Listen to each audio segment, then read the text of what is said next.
How to log out of YouTube account on mobile 2023. Hi guys, so in this video I will teach you how to log out of YouTube account on mobile 2023. So if you want to learn how it's done, just watch this video until the very end. It is pretty quick and simple, so let's go.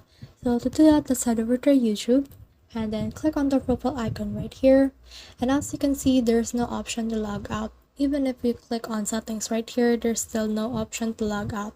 So what we need to do is to just head over to the settings of our phone and then scroll all the way down until we reach users and accounts right here. So click on that and click on Google right here because YouTube is connected to Google, and then just remove the account that you want to log out the YouTube account on. So for example, I want to remove this account right here. Then what I need to do is click on the three dots up there and click on remove account and click on remove account again. And as you can see, that YouTube account or Google account has also been removed. So if you already removed that Google account, then that just means that you have also removed that YouTube account.